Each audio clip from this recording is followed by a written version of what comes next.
But for some food photographers, they're must-haves.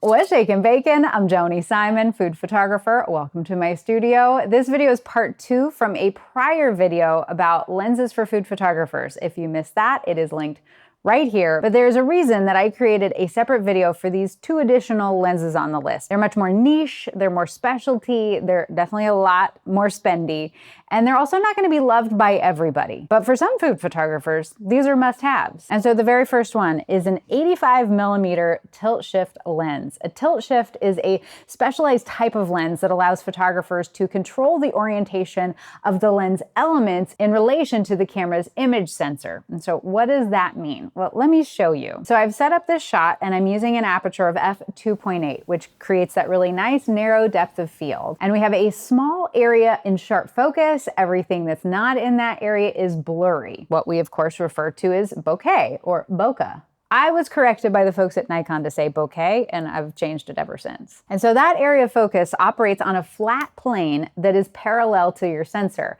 You think of it like a wall, and that as you move the focus ring forward and backward, that plane moves throughout the frame, always remaining parallel to the sensor. But with a tilt shift, per the name tilt, we can tilt the angle of the lens so that it is no longer parallel to the camera's image sensor. It shifts the plane of focus and alters the depth of field. So let me show you what that means in practical terms. Because honestly, this can become a secret weapon for a lot of food photographers in shooting things at a 45-degree angle. Like when I shoot drinks, for example. I love a 45-degree angle. Now, when I shoot with a standard lens with a wide aperture like f3.2, for example, that parallel plane in standard lenses awkwardly slices the drink and just a little sliver of the front of the drink is in focus. If I move that focus back just a bit, it's just still too much of the drink is out of focus. Now, I'm gonna go ahead and turn on my focus peaking on my camera so you can see this even better illustrated. And you can see the yellow highlights indicate where the focus is. And so what if I want all of the top of the drink in focus? Well, I either need to use a really high aperture, like an f18, and lose that dreamy bokeh that I love, or you can use focus stacking, which I've got a video all about that right over here. But with a tilt shift lens, I can turn this little knob right here,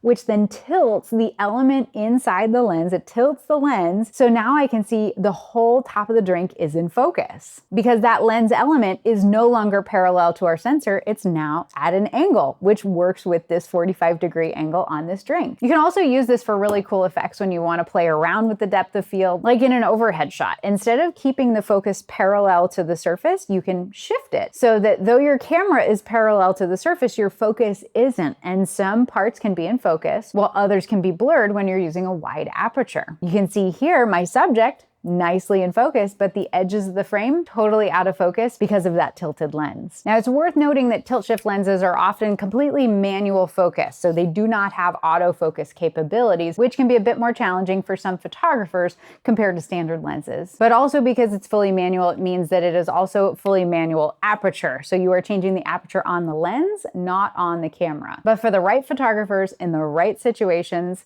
this is amazing. And so then the final lens, which actually I'm gonna move this out of the way because she's a big one. And this is the final lens I'm gonna talk about in this series. And I almost hesitate to bring this one up because it's not really popular for most tabletop photography. You're gonna see this lens used a lot more in sports and events, wildlife, situations where you need a longer lens. And that longer lens is gonna give you a lot more reach, what we refer to as a telephoto lens, which generally includes any lenses longer than 70mm. And I also want to preface that I didn't start using this lens for food photography until 2023. That's like a year ago.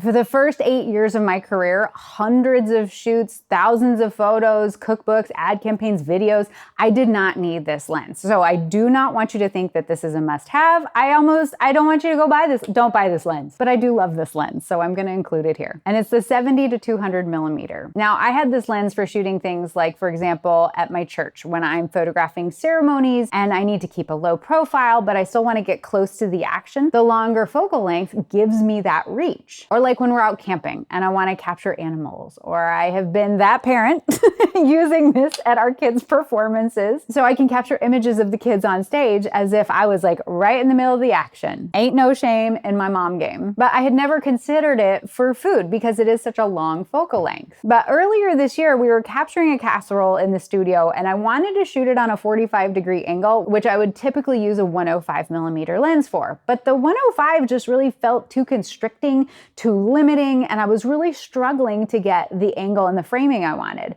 And so I thought, well, what if I use the 70 to 200? And so I popped it on the camera with this casserole, and bam, that did the trick. But I love a zoom lens. I know not everybody's with me. Some folks are really hardcore into fixed focal lengths, but I love the ability to adjust the framing, see what might work best. And the range of focal lengths that this lens offers still gives you the magic of what food photographers love about 105mm, like we talked about in the last video, for that compression, for really making that subject pop to the forefront, compressing that background. But it gives you the added flexibility to expand the scene, maybe see a bit more. Like this fun creative shot I did with food stylist Brendan McCaskey. He made these tiny churros for a cereal shot. It was so fun. These were also super tasty. And I was able to frame the whole scene at 80mm while getting the bowl, the surrounding elements, and enough in view to get the milk being poured. Because too, if there's action in a scene, I need to be able to see where it's coming from. I just don't love liquid entering a scene from an unknown source. And then here it is cropped to that 4x5 for that all-important Instagram post. Again, capturing all of those important elements in the scene thanks to the focal length of this lens. But like I said, I've worked successfully for years without this lens,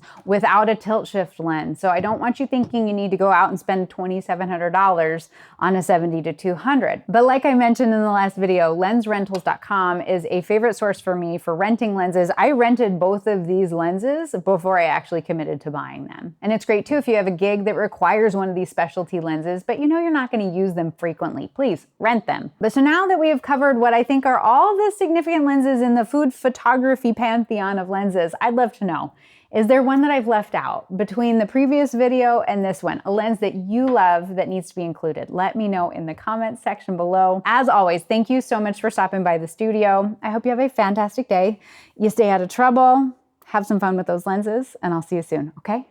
Bye. Thanks for stopping by. I hope you have a fantastic day. Stay out of trouble, and I'll see you soon. What's shaking bacon? I'm Joni.